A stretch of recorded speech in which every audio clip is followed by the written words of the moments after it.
حضرت جابر رضی اللہ تعالیٰ عنہ بیان کرتے ہیں کہ جب خندق کھودی گئی تو میں نے حضرت صلی اللہ علیہ وسلم کو بھوکا پایا۔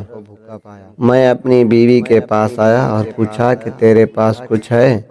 اس نے ایک تھیلا نکالا جس میں 1 صاع جو تھے اور ہمارے پاس ایک بکری کا بچہ پلا ہوا تھا۔ میں نے اسے ذبح کیا اور میری بیوی نے آٹا پیسا۔ میں نے اس کا گوشت کاٹ کر ہانڈی میں ڈالا۔ اس کے بعد میں حضرت صلی اللہ علیہ وسلم کے پاس لوٹا۔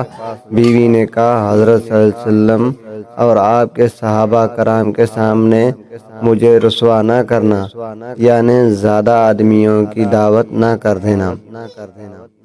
جب میں آپ صلی اللہ علیہ وسلم کے پاس آیا تو چپکے سے عرض کیا، یا رسول اللہ صلی اللہ علیہ وسلم، ہم نے ایک بکری کا بچہ ذبح کیا ہے اور 1 صاع جو کا آٹا ہمارے پاس تھا وہ تیار کیا ہے، تو آپ صلی اللہ علیہ وسلم چند لوگوں کے ساتھ تشریف لے چلیں۔ یہ سن کر حضرت صلی اللہ علیہ وسلم نے پکارا اور فرمایا، اے خندق والو، جابر نے تمہاری دعوت کی ہے، لہذا چلو۔ اور حضرت صلی اللہ علیہ وسلم نے فرمایا، میرے آنے تک ہانڈی نہ اتارنا اور نہ گوندے ہوئے آٹے کی روٹی پکانا۔ چنانچہ میں وہاں سے آیا اور حضرت صلی اللہ علیہ وسلم بھی تشریف لائے اور آپ صلی اللہ علیہ وسلم لوگوں کے ساتھ آگے تھے۔ میں اپنی بیوی کے پاس آیا، وہ بولی، تمہاری فضیلت و رسوائی ہوگی۔ میں نے کہا، میں نے وہی کیا جو تو نے کہا تھا۔ بالآخر اس نے گوندا ہوا آٹا نکالا۔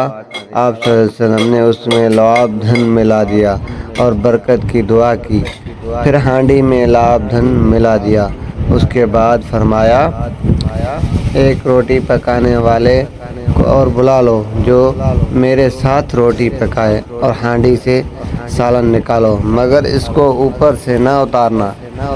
حضرت جابر رضی اللہ عنہ بیان کرتے ہیں کہ اس وقت حاضرین 1000 تھے اور میں خدا کی قسم کھا کر بیان کرتا ہوں کہ سب نے کھایا، یہاں تک کہ چھوڑ دیا اور لوٹ گئے، اور ہماری ہانڈی کا وہی حال تھا کہ ابل رہی تھی اور آٹا بھی اسی طرح تھا، اس کی روٹیاں پک رہی تھیں۔